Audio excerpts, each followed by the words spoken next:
हमने जो अभी डिस्कस किया था फंडामेंटल थ्योरम ऑफ अर्थमेटिक, उसकी यूज़ क्या क्या है, हम 10th क्लास में उसकी क्या क्या यूज़ पढ़ेंगे। तो देखिए, first use of fundamental theorem of arithmetic क्या है, to find HCF of numbers. अगर हमें 2 और मोर देन 2 नंबर्स का एचसीएफ फाइंड करना है तो हम क्या यूज़ कर सकते हैं, फंडामेंटल थ्योरम ऑफ अर्थमेटिक का यूज़ कर सकते हैं। Second use of fundamental theorem of arithmetic क्या है, to find the LCM of numbers. अगर हमें 2 और मोर नंबर्स का एचसीएफ फाइंड करना है, सॉरी एलसीएम फाइंड करना है, तो भी हम क्या यूज कर सकते हैं, फंडामेंटल थ्योरम ऑफ अर्थमेटिक का यूज कर सकते हैं। उसके बाद थर्ड यूज क्या है, third use of fundamental theorem of arithmetic क्या है, to prove whether a number a to the power n ends with 0 और नॉट। देखिए, इस फॉर्मेट में अगर कोई नंबर हमें गिवन है, ठीक है, इस फॉर्मेट में अगर कोई नंबर हमें गिवन है, वो उस नंबर के को अगर हम सिंप्लीफाई करते हैं तो उस नंबर के एंड में 0 है या नहीं है, वो नंबर एंड्स विद 0 और नॉट, उसके एंड में 0 है या नहीं है, ठीक है, वो कैसे हम चेक करेंगे, उससे भी हम फंडामेंटल थ्योरम ऑफ अर्थमेटिक की हेल्प से चेक कर सकते हैं।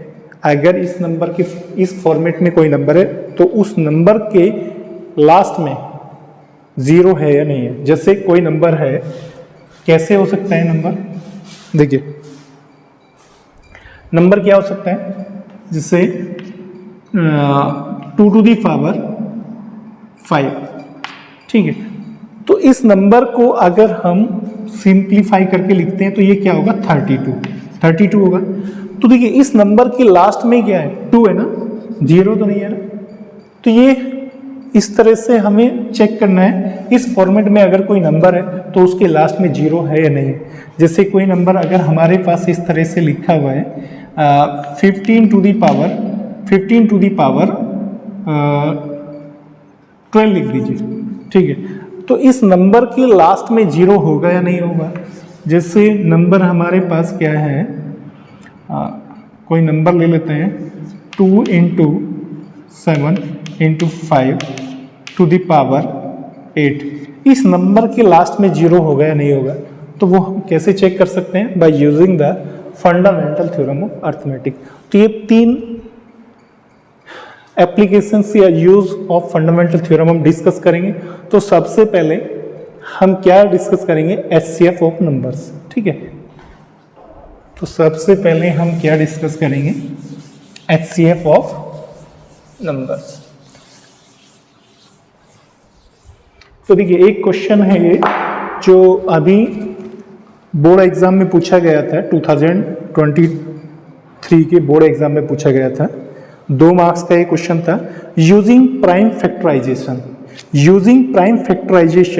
Find HCF and LCM of 96 and 120। तो 2 नंबर्स हमें गिवन है, 96 एंड 120, इन दोनों का हमें एचसीएफ एंड एलसीएम फाइंड करना है, लेकिन यूज क्या करना है, प्राइम फैक्टराइजेशन। प्राइम फैक्टराइजेशन का मीनिंग क्या है, हमें क्या यूज करना पड़ेगा, फंडामेंटल थ्योरम ऑफ अर्थमेटिक, ठीक है। अगर प्राइम फैक्टराइजेशन की बात कर रहा है तो इसका मतलब क्या यूज करना है, हमें fundamental theorem of arithmetic use करना है। तो देखिए, ये 2 मार्क्स का क्वेश्चन था जो बड़ा ही सिंपल क्वेश्चन था। तो इसका सॉल्यूशन देखिए, सबसे पहले लिख लीजिए गिवन नंबर्स। ये नंबर क्या क्या गिवन है हमें, एक नंबर हमें गिवन है 96 और एक दूसरा नंबर हमें गिवन है 120। ये 2 नंबर हमें गिवन है जिनका हमें एचसीएफ एंड एलसीएम फाइंड करना है यूजिंग प्राइम फैक्टराइजेशन, मतलब फंडामेंटल थ्योरम ऑफ अर्थमेटिक। तो सबसे पहले हम क्या करेंगे, 96 के प्राइम फैक्टर्स करेंगे। तो 96 की प्राइम फैक्टर्स कैसे कर सकते हैं, 96 को हम पहले जो सबसे छोटा प्राइम नंबर होता है 2, उससे चेक करेंगे ये 2 से डिविजिबल है या नहीं है। 2 से डिविजिबल है, लास्ट में 6 है, तो 2 से डिवाइड करेंगे, 2 4 जा 8, 2 8 जा 16। उसके बाद फिर से चेक करेंगे 2 से डिविजिबल है या नहीं है। तो 2 से डिविजिबल है, डायरेक्ट 4 से चेक नहीं करना है। और देखिए, 4 प्राइम नंबर नहीं होता है, तो प्राइम 4 से इसको डिवाइड नहीं करना है, ठीक है, केवल प्राइम नंबर से ही डिवाइड करना है, ठीक है। तो प्राइम नंबर 2 से फिर से डिवाइड करेंगे, 2 2 जा 4, 2 4 जा 8। ठीक है, इसके बाद कुछ स्टूडेंट क्या करते हैं, इसको 4 से डिवाइड कर देते हैं। तो देखिए 4 प्राइम नंबर नहीं होता है, आपको प्राइम नंबर से ही डिवाइड करना है। ठीक है, फिर से 2 से करेंगे, 2 1 जा 2, 2 2 जा 4, फिर से 2 से होगा 2 6 जा 12, फिर से 2 से होगा 2 3 जा 6, और इसके बाद ये अब 2 से नहीं होगा तो 2 के बाद प्राइम नंबर क्या आता है, 3, 3 से चेक करेंगे, 3 से आराम से हो जाएगा, 3 1 जा 3। ठीक है, तो 96 के हमने क्या किए प्राइम फैक्टर्स, उसके बाद साइड में 120 के प्राइम फैक्टर्स कर लेते हैं। तो वही सबसे पहले हम जो सबसे स्मॉलेस्ट प्राइम नंबर होता है 2, उससे चेक करेंगे 2 से डिवीजन होगा या नहीं होगा, 2 से डिवाइड हो जाएगा, 2 6 जा 12, 2 0 0, फिर 2 से करेंगे 2 3 जा 6 0, फिर 2 से करेंगे 2 1 जा 2, 2 5 जा 10। आप देखिए अब ये 15 2 से डिविजन नहीं होगा, 2 से डिवाइड नहीं होगा। तो अब हम 2 के बाद जो नेक्स्ट प्राइम नंबर होता है उससे चेक करेंगे। 2 के बाद नेक्स्ट प्राइम नंबर क्या होता है, 3, तो 3 से हमें चेक करना है, 3 से ये डिवाइड हो सकता है, यस, तो 3 से 3 5 जा 15। उसके बाद फिर 3 से हो सकता है क्या, नहीं होगा, अब तो ये 5 3 से डिवाइड नहीं होगा, तो 3 के बाद प्राइम नंबर क्या होता है, 5 होता है। ठीक है, 5 होता है ना, तो 5 से चेक करेंगे, 5 से डिवाइड हो जाएगा, 5 1 जा 5।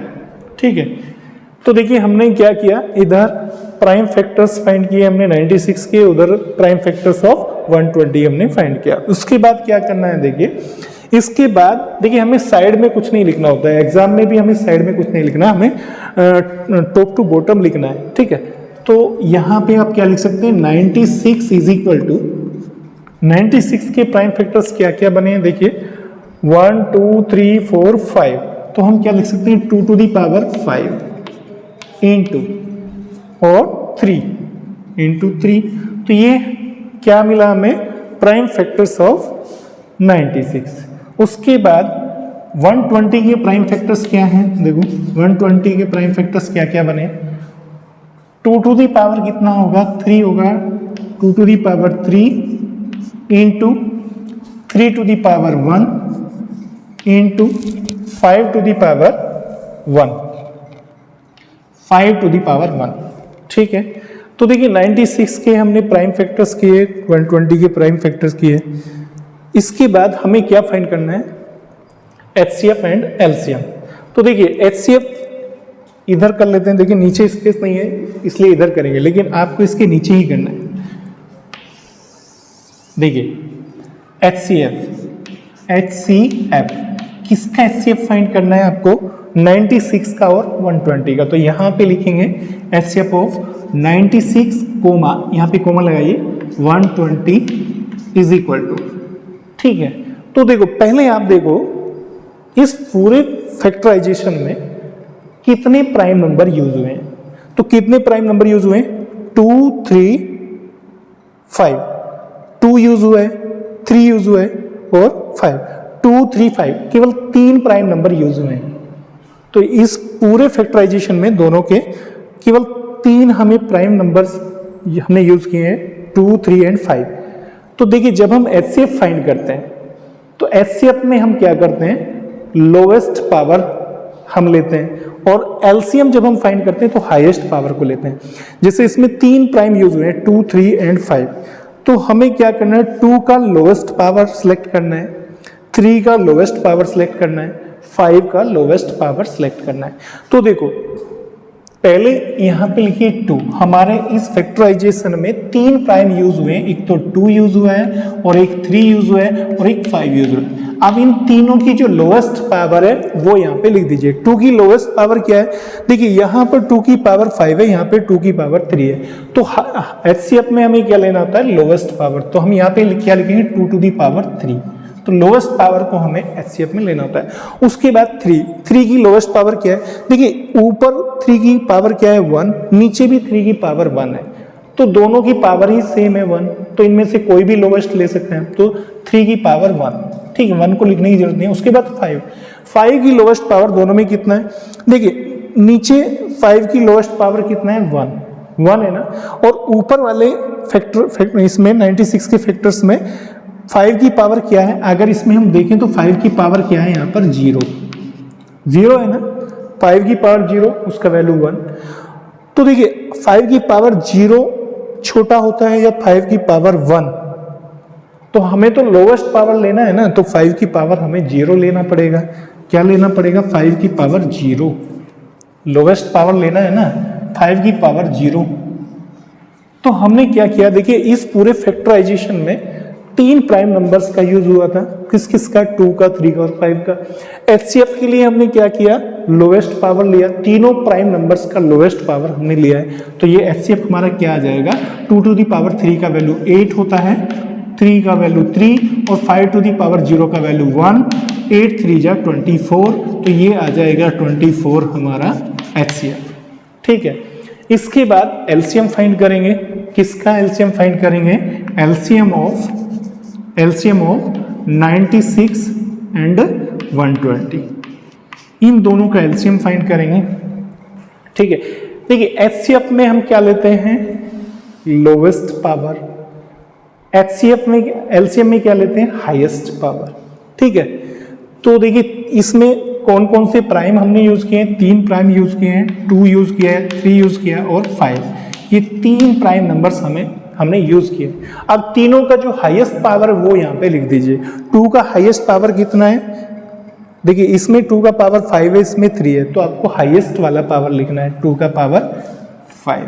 अब 3 का हाईएस्ट पावर देखिए, तो देखिए 3 का पावर तो दोनों में सेम है 1 1, तो आप 1 ही ले सकते हैं। ठीक है, उसके बाद 5 का हाईएस्ट पावर, देखिए 5 का हाईएस्ट पावर बताइए, ऊपर वाले में 5 का पावर कितना है, 0 है ना, इसमें तो 5 है नहीं ना, तो 5 का पावर इसमें कितना होगा, 0, और नीचे 5 का पावर क्या है, 1, तो कौन सा लेंगे, 5 की पावर 0 लेना होगा या 5 की पावर 1 लेंगे, 1 लेना होगा ना, जो हाईएस्ट पावर होगा, तो यहाँ पर 5 की पावर 1। ठीक है, तो एलसीएम क्या होगा, 2 टू द पावर 5 का वैल्यू क्या होता है, 32। ठीक है, इंटू 5 3 जा 15, मल्टीप्लाई कीजिए, मल्टीप्लाई करेंगे तो ये आ गया 480। ठीक है, 480 आंसर। ठीक है, तो देखिए 2 नंबर हमारे पास क्या क्या थे, 96 एंड 120, इन दोनों का हमें क्या फाइंड करना है, एचसीएफ एंड एलसीएम। कौन सा मेथड यूज करना है, फंडामेंटल थ्योरम ऑफ अर्थमेटिक, क्योंकि उसने बोला है प्राइम फैक्टराइजेशन से करना है। तो पहले हमने दोनों के प्राइम फैक्टर्स किए, उसके बाद एचसीएफ फाइंड किया। एचसीएफ में हमने क्या लिया, लोवेस्ट पावर, एलसीएम में हमने क्या लिया, हाईएस्ट पावर। क्लियर, सबको समझ में आ गया। ठीक है, तो ये हमारा क्या है, use of fundamental theorem to find HCF and LCM. इसके बाद 1-2 एग्जांपल और हम ले लेते हैं, इसको रफ कर देते हैं। अरे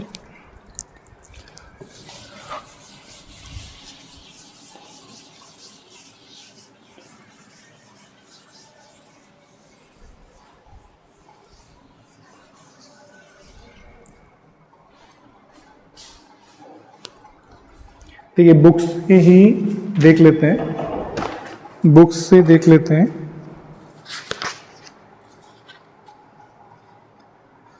देखिए गिवन नंबर्स हमारे पास क्या है, गिवन नंबर्स क्या क्या है, देखिए 2 नंबर हमारे पास गिवन है, 420 एंड 130।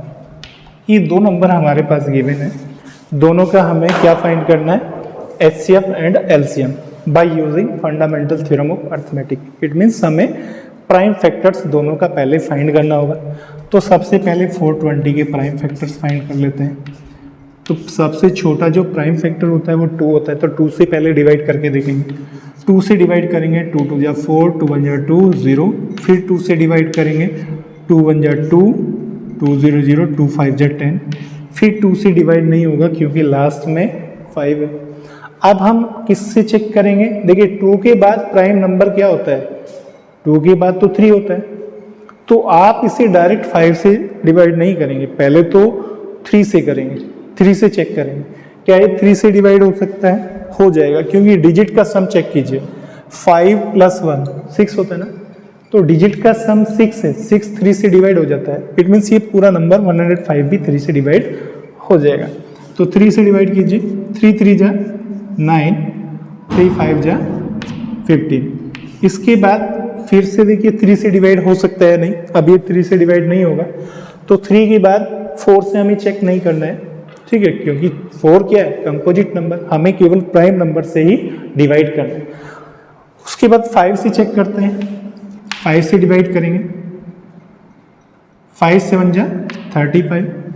उसके बाद 5 से तो नहीं होगा, 6 से चेक नहीं करेंगे, 7 से चेक करेंगे क्योंकि 7 प्राइम नंबर होता है, 7 1 जा 7। तो देखिए 420 के प्राइम फैक्टर्स क्या होंगे, 2 इंटू 2 इंटू 3 इंटू 5 इंटू 7। 420 के प्राइम फैक्टर्स हो गए। अब हम किसके प्राइम फैक्टर फाइंड करेंगे, 130 के। तो 130 के प्राइम फैक्टर फाइंड कीजिए। सबसे पहले इसे 2 से डिवाइड करके देखिए, 2 6 जा 12, 2 5 जा 10। उसके बाद 2 से नहीं होगा, ये 3 से भी नहीं होगा क्योंकि डिजिट का सम कितना है, 11, तो ये 3 से नहीं होगा। उसके बाद 5 से चेक करेंगे, 5 से चेक कीजिए, 5 1 जा 5, 5 1 जा 5, 5 3 जा 15, ठीक है। इसके बाद तो क्लियर दिख रहा है ये 13, तो ये तो थर्ड प्राइम नंबर है, तो 13 से ही डिवाइड होगा, 13 1 जा 13, ठीक है। देखिए प्राइम नंबर्स दोनों के हो चुके हैं। अब यहाँ पे हम लिख लेते हैं इसे, 420 के प्राइम नंबर्स क्या है, प्राइम फैक्टर्स क्या है।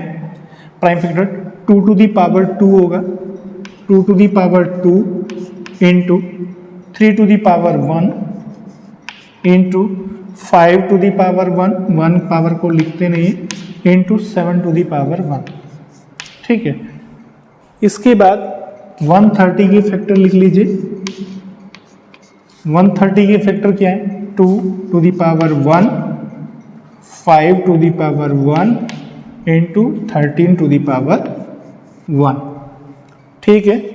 अब देखो, अब हमें क्या करना है, इसका HCF फाइंड करना है। आपको इसके नीचे लिखना है, ठीक है, इधर साइड में कभी नहीं लिखना है, ठीक है। अब हमें क्या करना है, HCF ऑफ 420 कोमा 130 फाइंड करना है। HCF के लिए क्या करते हैं, लोवेस्ट पावर को लेते हैं, ठीक है। पहले तो ये देखिए इसमें कितने प्राइम यूज हुए हैं, दोनों में कौन कितने प्राइम यूज है, 2 यूज हुआ है, 3 यूज हुआ है, 5 यूज हुआ है, 7 और 13। तो यहाँ लिख दीजिए कौन कौन से प्राइम यूज हुए, 2 यूज हुआ है, 3 भी यूज हुआ है, और क्या यूज हुआ है, 5 यूज हुआ है, और क्या यूज हुआ है, 7 यूज हुआ है, और 13। तो कितने प्राइम इसमें यूज हुए हैं, 1 2 3 4 5 यूज हुए हैं। देखो इन दोनों में कितने प्राइम यूज हुए हैं, 5, 1 2 3 4 5। अब हमें क्या करना है, HCF के लिए इनका लोवेस्ट पावर लेना है। तो देखिए 2 का लोवेस्ट पावर कितना है, देखिए इसमें 2 का पावर 2 है, इसमें 2 का पावर 1 है, तो लोवेस्ट लेना है हमें 1 वाला लेना होगा, तो 2 का पावर 1 यही लेंगे, ठीक है। अब 3 का लोवेस्ट पावर देखो दोनों में कितना है, ऊपर वाले में 3 का पावर कितना है, इसमें 3 का पावर 1 है, और नीचे 3 का पावर कितना है, 0। इसमें तो 3 है ही नहीं, तो इसमें तो 3 का पावर 0 है ना। तो हमें क्या लेना, लोवेस्ट पावर लेना है। तो ऊपर 3 का पावर 1 है, नीचे 3 का पावर 0 है, तो हमें क्या लेना होगा, 1 या 0, 0 लेंगे। तो यहाँ पे 3 का पावर 0 कर दीजिए, लोवेस्ट वाला लेना है। अब 5 का लोवेस्ट पावर देखो दोनों में, ऊपर वाले में 5 का पावर कितना है, 1, नीचे भी पावर 5 का पावर कितना है, 1। तो लोवेस्ट कौन सा होगा, कोई भी ले लीजिए, दोनों सेम है, तो 5 का पावर 1। इसके बाद 7 का लोवेस्ट पावर देखो कितना है, ऊपर वाले में 7 का पावर कितना है, 1, और नीचे वाले में 7 का पावर बताओ कितना है, नीचे तो 7 ही नहीं है ना, 7 नहीं है तो 7 का पावर 0 होगा नीचे, ठीक है। तो हमें कौन सा लेना है, 7 का पावर 0 या 7 का पावर 1, लोवेस्ट वाला लेना है ना, तो 7 का पावर 0 यहाँ पर। उसके बाद 13 देखो, 13 का लोवेस्ट पावर क्या होगा, देखिए ऊपर वाले में 13 का पावर कितना है, 0, और नीचे वाले में 13 का पावर कितना है, 1 है ना। तो कौन सा लेंगे बताइए, 13 का पावर 0 या 13 का पावर 1, लोवेस्ट लेंगे ना, 13 का पावर 0, ठीक है। देखिए 1 2 3 4 5 प्राइम्स इसमें यूज हुए हैं, 5 का हमने लोवेस्ट पावर यहाँ पर लिख दिया है, ठीक है। अब इसको कैलकुलेट कीजिए। 2 टू दी पावर 1 को 2 लिखते हैं, 3 टू दी पावर 0 को 1 लिखते हैं, 5 को 5 लिखते हैं, 7 टू दी पावर 0 का वैल्यू 1 होता है, 13 टू दी पावर 0 का वैल्यू 1 होता है। ठीक है, अब मल्टीप्लाई कर दीजिए, 2 5 जा 10, तो ये तो पूरा 10 आ जाएगा। ठीक है, तो HCF ऑफ 120 एंड 130 कितना होगा? 10। क्लियर। इसके बाद LCM फाइंड करेंगे। LCM of 420 and 130। LCM of 420 and 130, दोनों का LCM कैसे फाइंड करेंगे? देखिए, पहले तो जो इन दोनों में हमने प्राइम यूज़ किए हैं वो प्राइम लिख दीजिए। 2 यूज़ हुआ है, 3 यूज़ हुआ है, 5 यूज़ हुआ है, 7 यूज़ हुआ है, 13 यूज़ हुआ है। तो लिख दीजिए कौन कौन से प्राइम यूज़ हैं। 2 यूज़ हुआ है, 3 यूज़ हुआ है, 5 यूज़ हुआ है और 7 यूज़ हुआ है और 13 यूज़ हुआ है। अब इन तीनों प्राइम, कितने प्राइम है? 5 प्राइम। इन 5 प्राइम्स का हम क्या यूज़ करेंगे? एलसीएम में हाईएस्ट पावर। 2 का हाईएस्ट पावर देखो, ऊपर वाले में 2 का पावर 2 है, नीचे वाले में 2 का पावर 1 है, तो हमें तो हाईएस्ट पावर लेना है ना, 2 का पावर 2। अब देखो 3 का हाईएस्ट पावर देखो किसमें, नीचे 3 का पावर 0 है, ऊपर 3 का पावर 1 है, तो हमें तो हाईएस्ट वाला लेना है ना, 3 का पावर 1। 5 का हाईएस्ट पावर कितना है? नीचे तो 5 का पावर 1 है, ऊपर भी 1 है, तो कोई भी ले सकते हैं, दोनों सेम 1। 7 का हाईएस्ट पावर, नीचे 0, नीचे तो 0 है ना, ऊपर 7 का पावर 1, तो 7 का पावर 1 यहाँ पर हाईएस्ट वाला लेंगे। उसके बाद 13 का हाईएस्ट पावर देखो, ऊपर तो 0 है, नीचे 13 का पावर 1, तो 13 का पावर 1। अब इसको 2 टू दी पावर 2 का वैल्यू कितना होता है? 4, ये होगा 3 इंटू 5 इंटू 7 इंटू 13। मल्टीप्लाई कीजिए, इसका मल्टीप्लाई कर लीजिए, कितना होगा? मल्टीप्लाई बुक से देख लेते हैं। अरे इसने तो HCF फाइंड किया इसका, तो LCM क्या होगा? ये होगा 5 4 जा 20, 22 जा 60, 67 जा कितना होगा? 420 इंटू 13। ठीक है, यही होगा। अब इसका मल्टीप्लाई कर लीजिए,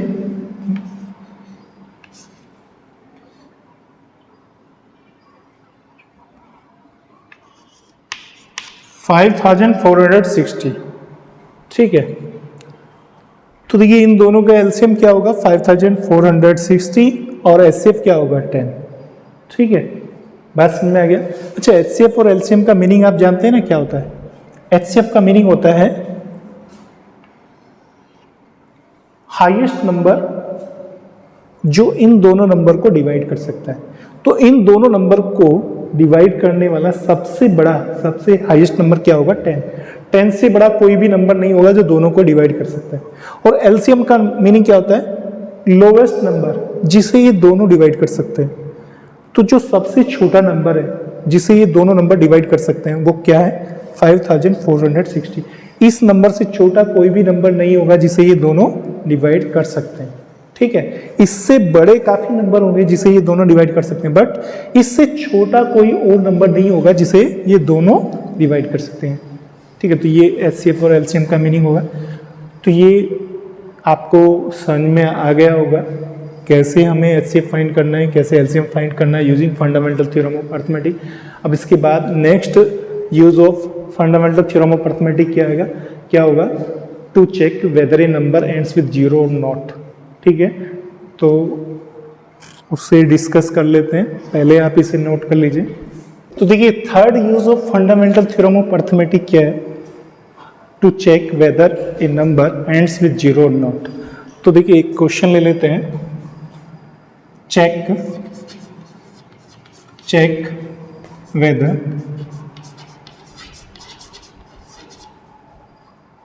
whether 6 to the power n ends with 0 or not where n is a natural number,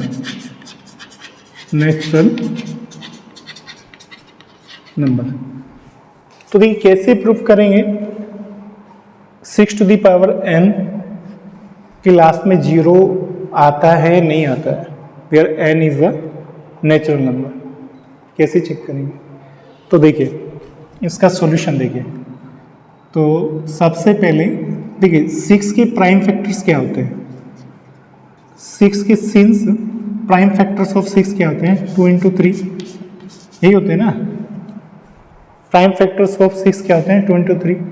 और आपको पता है फंडामेंटल थ्योरम के अकॉर्डिंग 6 के प्राइम फैक्टर 2 एंड 3 ही होंगे, इनका ऑर्डर आगे पीछे हो सकता है लेकिन इससे अलग और कोई फैक्टर नहीं हो सकता है ना, क्योंकि किसी भी कंपोजिट नंबर के जो प्राइम फैक्टर होते हैं वो यूनिक होते हैं, ठीक है। तो इस 6 के प्राइम फैक्टर 2 एंड 3 ही होते हैं, इससे अलग नहीं होता, ठीक है। तो अगर हम इसको 6 टू द पावर n की फॉर्म में लिखेंगे तो कैसे लिख सकते हैं, 6 टू द पावर n क्या होगा, दोनों साइड में पावर n करेंगे, 2 into 3 to the power n हो जाएगा। इसे हम क्या लिख सकते हैं, 2 to the power n into 3 to the power n। तो देखिए जो 6 टू द पावर n होता है उसमें कितने प्राइम होते हैं, ओनली 2 प्राइम्स होते हैं, कौन कौन से, 2 एंड 3 होते हैं, ठीक है। 6 टू द पावर n में कितने प्राइम होते हैं, ओनली 2 प्राइम, कौन कौन से, 3 एंड 2, ठीक है। अब कोई भी नंबर जिसके लास्ट में 0 होता है, कोई भी कंपोजिट नंबर जिसके लास्ट में 0 होता है, कंडीशन क्या होता है, उसमें एटलीस्ट 2 प्राइम्स होने चाहिए, कौन कौन से, 2 एंड 5। अगर किसी भी कंपोजिट नंबर के प्राइम फैक्टर्स में 2 प्राइम होंगे, कौन कौन से, 2 एंड 5, तो उस नंबर के लास्ट में 0 बनेगा, अदरवाइज उसके लास्ट में 0 नहीं बनेगा, ठीक है। तो देखिए इसका प्राइम क्या है, 2 तो है, 3 भी है, लेकिन 5 नहीं है, ठीक है। तो 5 नहीं है ना, तो इसीलिए इस नंबर के लास्ट में कभी भी 0 नहीं होगा, चाहे हम n का वैल्यू कोई भी नेचुरल नंबर यहाँ पर यूज करेंगे, ठीक है, कोई भी नेचुरल नंबर यूज करेंगे, बट कभी भी लास्ट में 0 नहीं बनेगा। क्यों नहीं बनेगा, क्योंकि इसका 6 का प्राइम क्या नहीं है, 2 एंड 5 नहीं है, ठीक है। अगर ये दोनों प्राइम नंबर इसमें होते 2 एंड 5 तो लास्ट में 0 होता, ठीक है। तो हम यहाँ पे क्या लिख सकते हैं, since 6 to the power n has only 2 primes, कौन कौन सी primes, 2 and 3।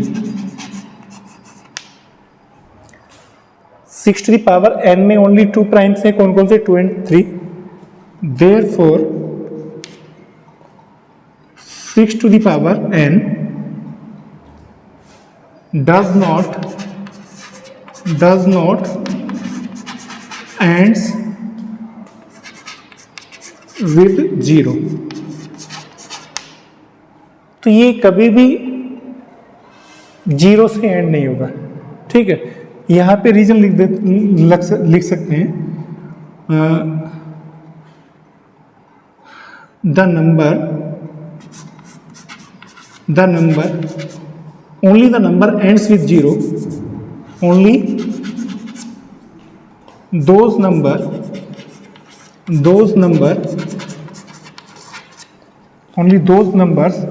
end with 0 and with 0 which have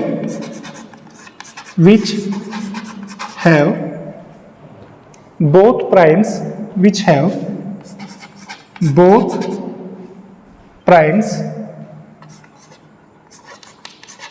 both primes 2 and 5, ठीक है।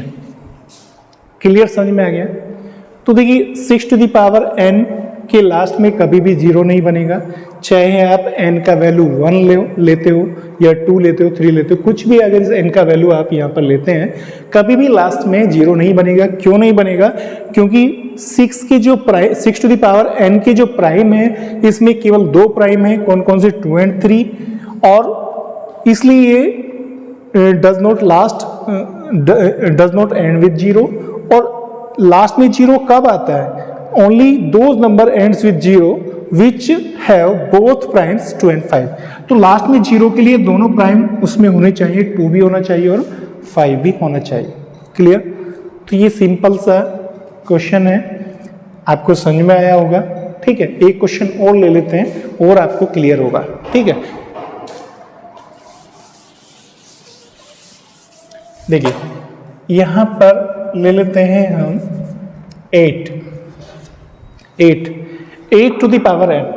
Check whether 8 to the power n ends with 0 or not, where n is a natural number। तो आपको check करना है 8 to the power n के last में 0 होगा या नहीं होगा।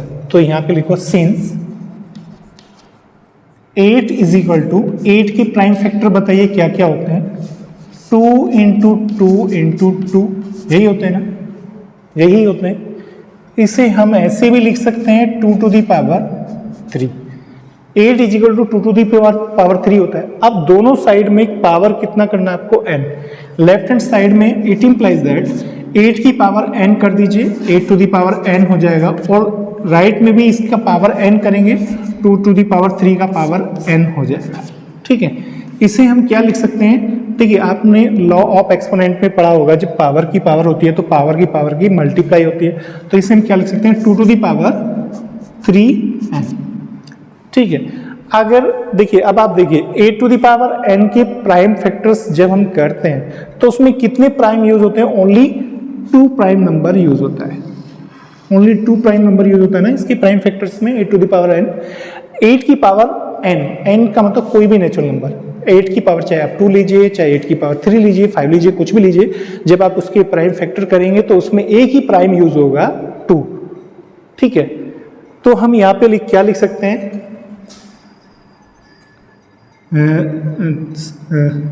Since 8 to the power n has only one prime 2। इसमें केवल एक ही प्राइम है ना, 2, और तो कोई नहीं है ना। Therefore 8 to the power n does not ends with 0। ठीक है, 8 की पावर n कभी भी 8 की पावर n में कभी भी लास्ट में 0 नहीं होगा। अब 0 कब होता है? जब प्राइम फैक्टर्स क्या होते हैं? 2 और 5 दोनों होते हैं। तो यहां पे आप बता सकते हैं only the numbers ends with 0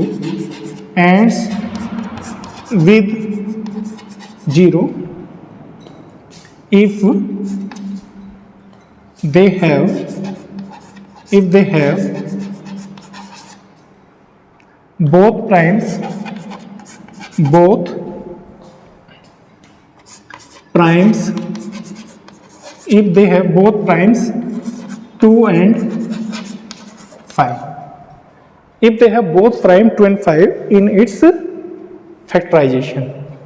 ठीक है, तो क्लियर सबको समझ में आ गया होगा कैसे हमें चेक करना है कोई भी नंबर 0 से एंड होता है या नहीं होता है, तो उसके प्राइम फैक्टर करेंगे। ठीक है, इसके बाद जो हमारा टॉपिक होगा, नेक्स्ट टॉपिक, वो क्या होगा अभी देख लेते हैं। देखिए इसके बाद हमारा जो टॉपिक होगा बहुत ही इंपॉर्टेंट टॉपिक होगा, जो हर साल एग्जाम में पूछा जाता है, how to prove irrationality of an irrational number. ठीक है, तो देखिए नेक्स्ट टॉपिक हमारा क्या है?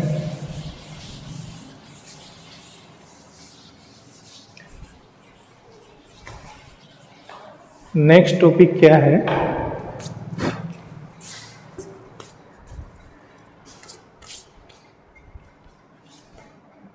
हाउ टू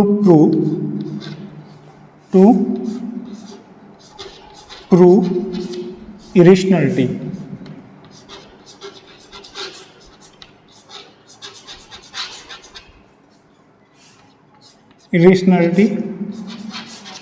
of irrational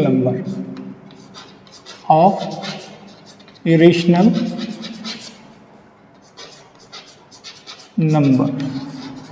ठीक है, इरेशनल नंबर को हमें क्या करना है, इरेशनल प्रूफ करना है। ठीक है, तो देखिए इसमें हर साल एक क्वेश्चन बोर्ड में पूछा जाता है, तो इरेशनल नंबर को हमें इरेशनल प्रूफ करना है। इसके कौन कौन से फॉर्मेट होते हैं जिस फॉर्मेट में क्वेश्चन एग्जाम में बार बार पूछा जाता है। तो देखिए एक फॉर्मेट क्या होता है, √2 to prove √2 is an irrational number. ठीक है, एक फॉर्मेट क्या होता है 1/√2 prove 1/√2 is an irrational number. और थर्ड फॉर्मेट क्या होता है इस टाइप का, जैसे 5/√2, इस तरह से to prove 5/√2 is an irrational number. और क्या होता है, या फिर ये फॉर्मेट ऐसे होता है 5 + 3√2 prove 5 + 3√2 is an irrational number. या फिर और इसे कैसे लिख सकते हैं 7/√3 + 5/7 इज एन इरेशनल नंबर। तो ये कितने फॉर्मेट है 1 2 3 4 5। तो इन 5 फॉर्मेट में एक क्वेश्चन आपको बोर्ड में पूछा जाएगा। ठीक है, इसमें आपको क्या करना है, इरेशनल नंबर प्रूफ करना है। तो क्वेश्चन क्या होगा, to prove that √2 is an irrational number. √2 के प्लेस पर आपको √3 भी मिल सकता है, √5 भी मिल सकता है, √7 भी मिल सकता है। ठीक है, ऐसे ही ये नंबर ऐसे भी पूछा जा सकता है, prove that 1/√2 is an irrational number. तो √2 के प्लेस पर यहाँ पर 1/√3 भी हो सकता है, 1/√5 भी हो सकता है, 1/√7 भी हो सकता है, 1/√11 भी हो सकता है। ठीक है, ऐसे ही यहाँ पर इस फॉर्मेट में आपको 2/√3 7/√11 इस तरह का ये इस फॉर्मेट में नंबर आपसे बोर्ड में पूछा जा सकता है। तो इन 5 फॉर्मेट में से एक फॉर्मेट हर साल बोर्ड एग्जाम में जरूर पूछा जाता है। ठीक है, क्वेश्चन क्या होता है, prove that √2 is an irrational number. अभी जो 2023 का एग्जाम हुआ था उसमें क्या पूछा गया था, prove that √3 is an irrational number. √3 को हमें इरेशनल नंबर प्रूव करना था। ठीक है, तो हर साल ही इनमें से एक क्वेश्चन पूछा जाता है और 2024 में भी पूछा जाएगा। तो इसे आपको बहुत अच्छे से समझना है। आप देखिए जब हम इरेशनलिटी प्रूफ करते हैं तो उसमें कौन कौन से कंसेप्ट हम यूज करते हैं वो आपको थोड़ा समझना पड़ेगा। तो देखिए थोड़ा इसको मैं यहाँ पे बता देता हूँ कौन कौन सा हमें कंसेप्ट इसमें यूज करना होता है। तो देखिए एक कंसेप्ट हमें यूज करना होता है definition of rational number. Definition of rational number, rational number की डेफिनेशन आपको पता होना चाहिए, तभी आप इरेशनल नंबर को प्रूफ कर सकते हैं। डेफिनेशन ऑफ रेशनल नंबर क्या होता है, रेशनल नंबर में किसी भी रेशनल नंबर की डेफिनेशन में क्या होते हैं, 3 पॉइंट होते हैं। First point, the number can be written in the form of p/q। Second point क्या होता है इसमें डेफिनेशन में, p and q both should be integer. और थर्ड पॉइंट क्या होता है, q is not equal to 0। तो ये रेशनल नंबर का डेफिनेशन आपको बिल्कुल क्लियर होना चाहिए, तभी आप इरेशनल नंबर को प्रूव कर पाएंगे। और इसमें सेकंड पॉइंट आपको क्या पता होना चाहिए, second property of positive integer. Second property of positive integer क्या था, if p divides a square then p can also divides a। ये सेकंड प्रॉपर्टी का यूज होगा इसमें। ठीक है, second property of positive integer. और इसमें कंसेप्ट क्या यूज होगा, देखिए और इसमें कंसेप्ट यूज होगा, ये हो गया, हाँ एक इसमें जो हम मेथड यूज़ करते हैं वो मेथड यूज़ करते हैं कॉन्ट्रडिक्शन मेथड। वो क्वेश्चन में ही बताएंगे जब आपको, तभी आपको क्लियर हो जाएगा। तो मेन चीज़ तो ये दोनों ही आपको याद रखना है, रेशनल नंबर का डेफिनेशन और ये सेकंड प्रॉपर्टी। ठीक है, अगर आपको इतना क्लियर है तो आप रेशनल नंबर को प्रूव कर सकते हैं। अब एक बात आप थोड़ा सा और समझिए, देखिए एक चीज़ और इसमें यूज होगी, थर्ड पॉइंट। ये तीनों पॉइंट आपको क्लियर होना चाहिए। देखिए अगर मैं एक नंबर को ऐसे लिख देता हूँ, 6 को ऐसे लिख सकता हूँ ना, 6 = 23, ऐसे लिख सकते हैं ना, 6 = 23 लिख सकते हैं। ओके, तो इसका मीनिंग क्या है? देखिए अगर यहाँ पे कुछ ऐड नहीं किया है हमने, कुछ ऐड नहीं किया है, ये जो कुछ ऐड नहीं किया, तो इसका मीनिंग क्या है? तो यहाँ पर हम क्या कह सकते हैं, 2 इज ए फैक्टर ऑफ 6 कह सकते हैं ना, 2 इज ए फैक्टर ऑफ 6 कह सकते हैं। हम इसे ऐसे भी कह सकते हैं, 3 इज ए फैक्टर ऑफ 6 कह सकते हैं ना, 2 इज ए फैक्टर ऑफ 6 कह सकते हैं। तो अगर आपको इस तरह का कोई फॉर्मेट मिलता है, a = b × q, तो आपको क्या कहना है यहाँ से? आप क्या कह सकते हैं? b is the factor of a, आप कह सकते हैं ना, b is the factor of a। अगर आपको कोई फॉर्मेट इस तरह से मिलता है, a = 3 × q, ऐसे मिलता है, तो आप क्या कह सकते हैं? 3 is a factor of a, ऐसे कह सकते हैं ना। तो ये कंसेप्ट आपको याद रखना है। तो ये जब हम इरेशनल नंबर प्रूफ करेंगे तो ये 3 कंसेप्ट यूज करेंगे। एक यूज करेंगे हम रेशनल नंबर का डेफिनेशन, दूसरा यूज करेंगे हम second property of positive integer, ये वाला, और एक हम कंसेप्ट यूज करेंगे ये डिविजिबिलिटी रूल वाला। ठीक है, ये 3 कंसेप्ट आपके दिमाग में क्लियर होने चाहिए बिल्कुल, तभी आप अच्छे से इरेशनल नंबर को प्रूफ कर सकते हैं। ठीक है, चलो बाकी हम नेक्स्ट क्लास में इसको टॉपिक को शुरू करेंगे। बस इतना जो आज हमने पढ़ा है वो अच्छे से आप नोटबुक में नोट कर लीजिएगा, उसे रिवाइज कीजिएगा।